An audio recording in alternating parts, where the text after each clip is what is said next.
नमस्कार, मी लतिका। आज मी तुम्हाला जुन्या पद्धतीचा ठेचा बनवून दाखवणार आहे। त्यासाठी बघा, ह्या हिरव्या मिरच्या घेतलेल्या, ह्या सगळ्या तिखटवाल्या आहेत। त्या तुम्ही ह्या बिन तिखटाच्या घेतल्या तरी चालू शकतात। एक गड्डी लसूण घेतलाय, छोटा एक चमचा जिरे घेतलेले आहेत आणि अर्धी वाटी शेंगदाणे घेतलेले आहेत। तवा गरम करत ठेवला आणि हा तवा लोखंडाचा आहे। ह्यामध्ये पहिले आपण शेंगदाणे चांगले भाजून घेऊया।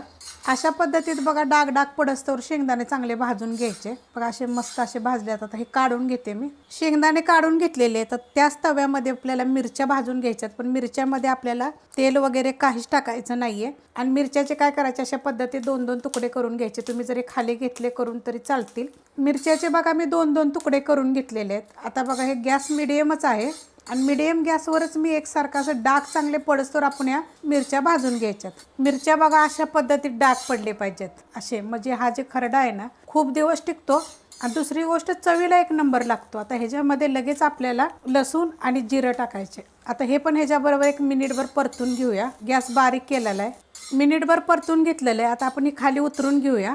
तवा बघा मी खाली उतरून घेतलेला आहे। आता ह्याच्यामध्ये आपल्याला मोठं मीठ टाकायचे, तर तुम्ही बारीक टाकलं तरी चालेल आणि चवीप्रमाणे टाका। आता हे आपल्याला पहिलं खरडून घ्यायचं आहे बघा चांगलं आहे। बघा अशा पद्धतीने बघा, एखादा कॉटनचा कपडा पकडायचा आणि त्यांना असं बघा खरडायचं। खरडलं जातं, एकदम बारीक होतं बघा हे।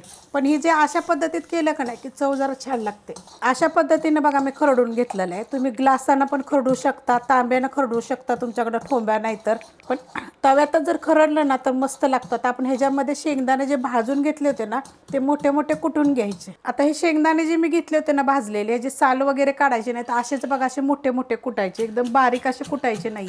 शेंगदाणे बघा मी कुटून घेतलेले आहेत। तवा बघा गॅसवर ठेवलेला आहे। ह्यात आपण या मिरच्या खरडलेल्या आता हे एका साईडला करून घ्यायचं आणि ह्याच्यामध्ये एक चमचाभर तेल टाकायचं, छोटा चमचाभर टाकायचं आणि गरम होऊन देऊया। तेल गरम झालेलं आहे, त्याच्यामध्ये आता हे शेंगदाणे आपण जे भाजून घेतले होते त्याचे बिलकुल साल वगैरे काढलेले नाहीये। आता हे सगळं गॅस मिडियम केला आणि मिडियम गॅसवर आता हे सगळं चांगलं परतून घ्यायचं। असं एकसारखं असं हलवून घ्यायचं की जेणेकरून ही मिरची जी आपण बारीक केली होती आणि हे सगळं एकत्र झालं पाहिजे। अशा पद्धतीनं बघा चांगलं परतून घ्यायचं। शेंगदाणे कसे आहेत माहिती आहे का, मी तिखट मिरची टाकल्यामुळे शेंगदाणे मी थोडेसे जास्त टाकलेले आहेत, थोडे कमी टाकले तरी चालतील। परतून घेतले बघा, एकदम कडक असं परतलेलं आहे। ही 8 ते 10 दिवस, भरपूर दिवस असा टिकतो, चांगला मस्त लागतो। करून बघा। आणि ह्याच्यामध्ये तुम्ही शेंगदाणे थोडे कमी टाकले तरी चालतील, एक नंबर लागतो खायला। तुम्ही ज्वारीची भाकरी, बाजरीची भाकरी, वरण भातावर खाऊ शकता। रेसिपी आवडली की लाईक करा, सबस्क्राईब करा, कमेंट करा आणि शेअर बी करा।